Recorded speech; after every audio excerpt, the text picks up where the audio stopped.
হঠাৎ করে আমার ইচ্ছা ছিল এরকম একটা মেটেরিয়াল নিয়ে একটা ব্র্যান্ড সৃষ্টি করা। জুট বেসড কোনো বাংলাদেশে ওভাবে ব্র্যান্ড করা হয়নি, লোকালি কিছু করা হয়নি। আমরা সবাই এক্সপোর্ট করি জুট, আমরা জানি ইন্টারন্যাশনাল ব্র্যান্ডের জন্য এক্সপোর্ট করা হয়। বাংলাদেশিদের লক্ষ্য করে ওদের জন্য একটা লাইফস্টাইল ব্র্যান্ড, যেটা আসলে পাটকে আমরা ওভাবে একটা লাইফস্টাইল ব্র্যান্ড হিসেবে কেউ মনে করিনি অনেক বছর ধরে। বিপুল পরিমাণ হচ্ছে, আমরা এটাকে ছালা বস্তা বা বিভিন্নভাবেই আখ্যায়িত করি। বিদেশে এটার আসলে অন্যরকম ডিমান্ড, এটা খুব প্রিমিয়াম আপস্কেল, অনেক দামে বিক্রি করা হয় জুটের প্রোডাক্ট। যেহেতু এটা আপনার পরিবেশ বান্ধব, এটা বায়োডিগ্রেডেবল, মানে এটা মাটিতে মিশে যেতে পারে, এটা প্লাস্টিক লেদারের মতো না। বিদেশিরা এটাকে অন্যভাবে মূল্যায়িত করে। তো আমাদের উদ্দেশ্য ছিল বাকে একটা লাইফস্টাইল ব্র্যান্ড হিসেবে নিয়ে আসা বাংলাদেশিদের জন্য। পাটটা দেশীয় হলেও ডিজাইনটা আমরা ইন্টারন্যাশনালিজম রেখেছি, যাতে আমাদের কাস্টমার বেসটা অনেক বড় হতে পারে এবং এগনস্টিক হতে পারে, যে বিদেশি হোক, বাংলাদেশি হোক, খুলনার কেউ হোক, গুলশানে কেউ হোক, সবাই যাতে ওই ইন্টারন্যাশনাল ফ্লেভারটা পায় ডিজাইনের মধ্যে। তো আমরা পাটের মধ্যে একটা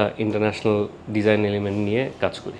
আমাদের দেশের কারিগররা দক্ষতা অনেক ভালো, হয়তো বা ডিজাইন এক্সপোজ না। এটা আমার ওই নর্থ বেঙ্গলে গিয়েও আমার অভিজ্ঞতা তাই বলে, যে আমাদের বিদেশিরা ডিজাইন দিয়ে দিলে, অনেক সুন্দর ডিজাইন দিলে আমরা করে দিতে পারি, কিন্তু হয়তো বা নিজেদের ক্ষেত্রে ওই সক্রিয়তাটা আমরা কম, বা আমরা অতটা এক্সপ্লোর করি না। তো আমার উদ্দেশ্য ছিল ওই বন্ধনটাই ক্রিয়েট করা, যে সক্রিয়তা এবং কারিগরি দক্ষতাটা আছে, সক্রিয়তাটাকে নিয়ে আসা। তখন থেকে ডিজাইনগুলো আমরা যখন দিলাম বা করে দিলাম, এঁকে দিলাম, তখন দেখলাম না, আমাদের কারিগর তো ওনারা ওটা করে দিতে পারছে, ওটাকে রেপ্লিকেট করতে পারছে, ওটাকে বানিয়ে দিতে পারছে। আর কিছু ক্ষেত্রে আমাদের জুট কটন মিক্সের ব্যাগ বানাই ওটা প্রিন্টিংয়ে যায়। তো প্রিন্টিংটা আবার হয়তো বা কারিগরের হাতে না, ওটা আমরা প্রিন্টিং কোয়ালিটির ব্যাপার। তো ওই জায়গায় হয়তো বা আমরা অনেকভাবে বেস্ট আউটপুটটা আনার চেষ্টা করি এবং আনতে পেরেছি সাকসেসফুলি। খুব ভালো সাড়া পেয়েছি এবং প্রতিদিনই আমাদের কাছে অনেক ভালো কমেন্ট আসে, ইনবক্সে আসে, যে আমাদের উদ্যোগটা নিয়ে এবং অনেকে ডিজাইন নিয়ে এবং কোয়ালিটি নিয়ে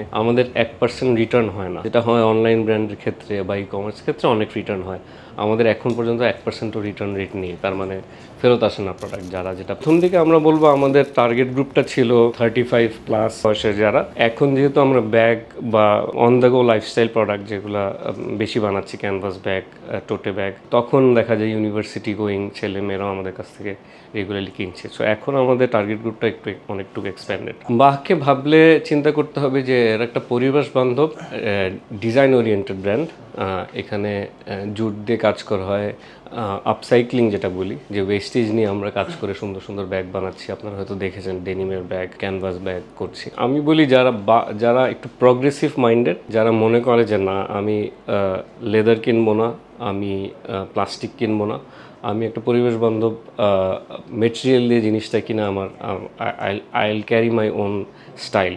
তো আমরা মনে করি বাকে সবাই অনেকে প্রগ্রেসিভ একটা ব্র্যান্ড হিসেবে চিন্তা করে। It's ahead of its time. বাংলাদেশে এরকম ব্র্যান্ড যদি পাইনিয়ারিং হিসেবে এসে থাকে, তাহলে আমরা এটাকে সাধুবাদ জানাই এবং আমরা এদের কাছ থেকে কিনতে স্বাচ্ছন্দ্য বোধ করি এবং আরও 10 জনকে সাজেস্ট করি, অ্যাডভোকেট করার জন্য প্রেফার করি। সো আমরা একটা অ্যাডভোকেসিতেও বায়ের একটা অন্যতম ভূমিকা আছে, যে বাংলাদেশেই পাট জাতীয় পণ্য ব্যবহার করে আমরা একটা সুন্দর লাইফস্টাইল ব্র্যান্ড ক্রিয়েট করতে পারি।